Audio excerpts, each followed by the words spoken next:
How Trump's trade war accidentally built America's biggest rival. The world holds its breath. Headlines blaze across every screen in America. Trade war, America first. Tariffs on China. Remember this? President Donald Trump, with his signature bold style, launched an economic shockwave across the globe. The stated goal?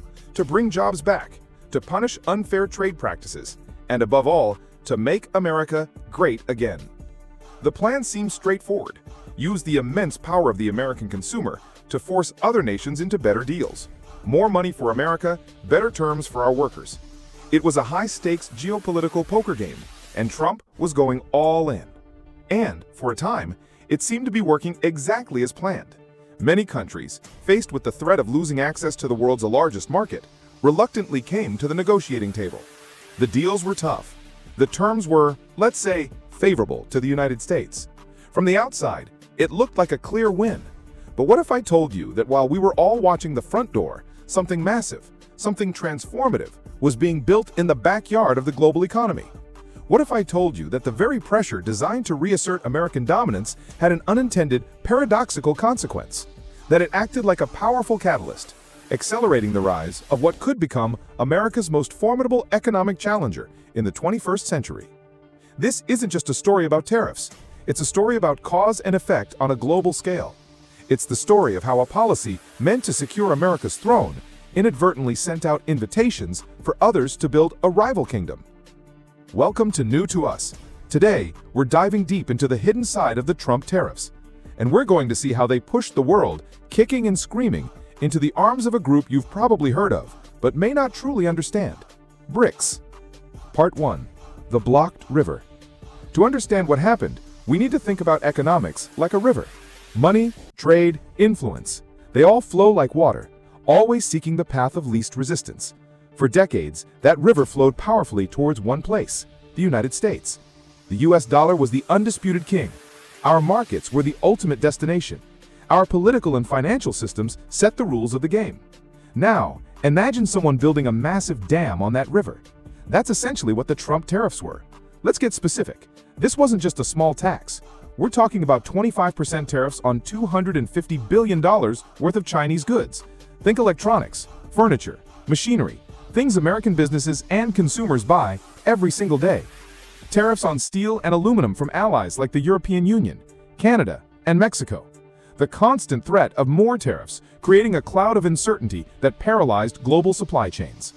The goal of this dam was to make the water level rise behind it, to force companies to move production back to the US, to buy American, to hire American. But water doesn't just stop. That's not how physics works. When a river is blocked, it does two things. The pressure builds, and it searches desperately for a new channel. This is the key. The Trump tariffs created immense pressure on the global system. For countries all over the world, from Brazil to Vietnam, from South Africa to Indonesia, the calculation suddenly changed. For years, the mantra was simple: keep America happy. The benefits of trading with the US were so immense that you'd put up with a lot. But now, the primary partner was becoming unpredictable. The path of least resistance was suddenly full of rocks and barriers. So where does all that water, all that economic energy go? It starts looking for a new riverbed. And it just so happened there was one already being dug.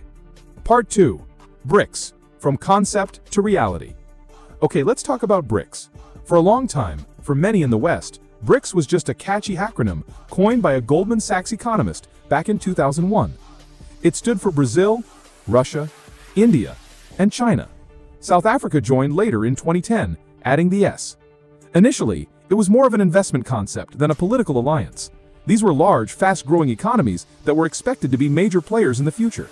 They held summits, they talked about cooperation, but for many years their actions were limited. They had competing interests.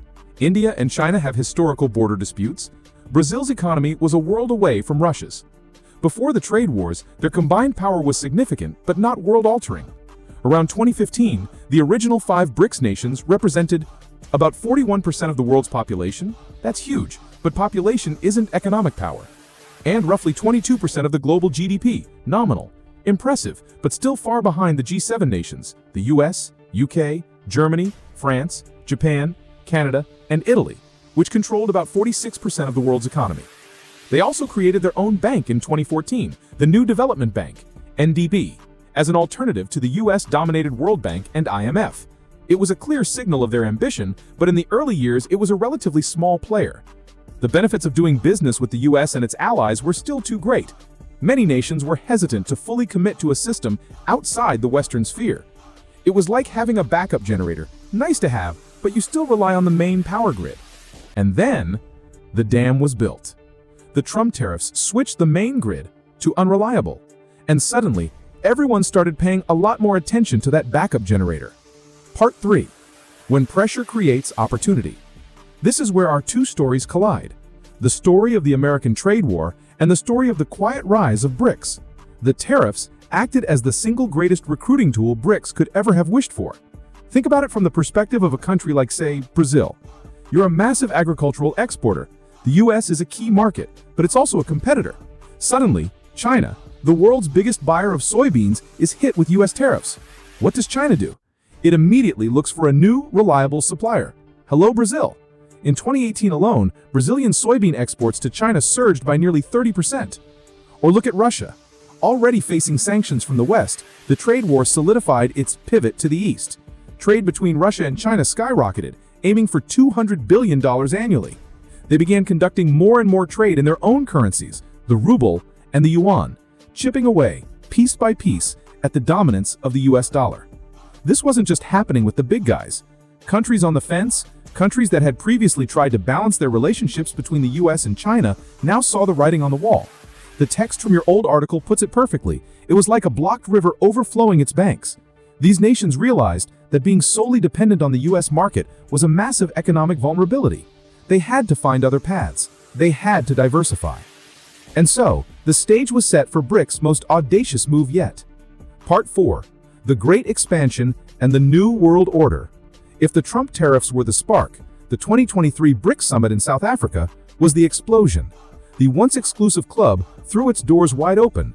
In a move that stunned many Western observers, BRICS invited 6 new countries to join: Saudi Arabia, the UAE, Iran, Egypt, Ethiopia, and Argentina, although Argentina later withdrew.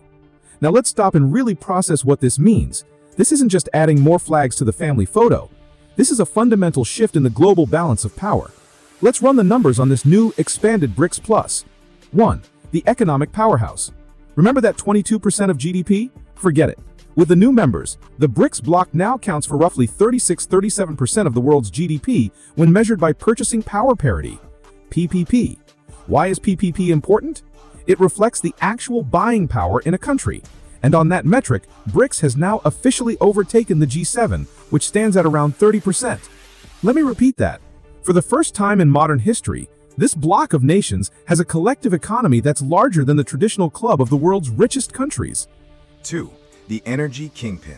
Look at the new members: Saudi Arabia, the UAE, Iran. These are 3 of the world's largest oil producers. Before the expansion, BRICS produced about 20% of the world's oil. After the expansion, that number jumps to over 43%. They now control nearly half of the planet's crude oil production. This gives them immense leverage over global energy prices, something every American feels directly at the gas pump. 3. The people power. The expanded BRICS is now home to nearly 47% of the world's population. That's almost half of humanity. This is a colossal market and a massive source of labor and talent, all increasingly trading and collaborating outside of the direct US sphere of influence. This isn't just about abstract numbers. This is about creating a parallel system. They are actively pushing to trade in local currencies to bypass the US dollar, a process known as de-dollarization. The new development bank has already financed nearly $40 billion in infrastructure projects, often with fewer strings attached than its Western counterparts. They are building the roads, ports, and power plants of the future for each other. Part 5. The lesson of the river and the future. So let's bring it all back home. The Trump tariffs were born from a genuine concern that America was getting a raw deal. The goal was to use American strength to rewrite the rules. But what this story shows us, what the original article so astutely pointed out, is that in a complex, interconnected world, strength and pressure can have consequences you never intended. You can't just block a river and expect the water to disappear. It will find a new path. In this case, the pressure from the US didn't break the will of these nations, it bonded them together. It gave them a common cause and accelerated their quest for an alternative to a US-led order. The author of the article predicted that the Trump tariffs wouldn't be as effective a tool a second time around, and the data seems to back that up. With BRICS now controlling a larger slice of the global economy and a huge chunk of its energy supply, the world is no longer as dependent on a single river as it once was. It's now a world of multiple powerful currents. This isn't to say America is no longer a superpower. Far from it. Its military, technological, and cultural influence remains unmatched. But the economic landscape has been irrevocably altered. The unipolar moment, where the US was the undisputed economic center of gravity, is over. We are now in a multipolar world. And ironically, the very policy designed to preserve American economic supremacy may go down in history as the moment that solidified its first true global competitor. This is a profound lesson in power and consequences. It shows that strategy can't just be about applying pressure, it has to be about understanding the entire landscape.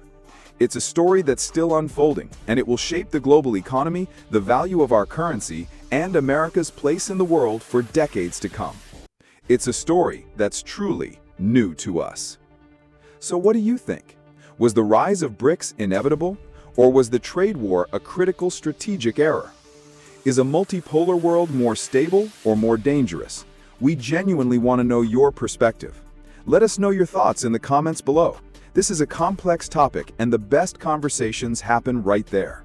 And if you enjoyed this deep dive and want to uncover more hidden stories shaping our world, make sure to hit that like button and subscribe to New to Us. Thanks for watching.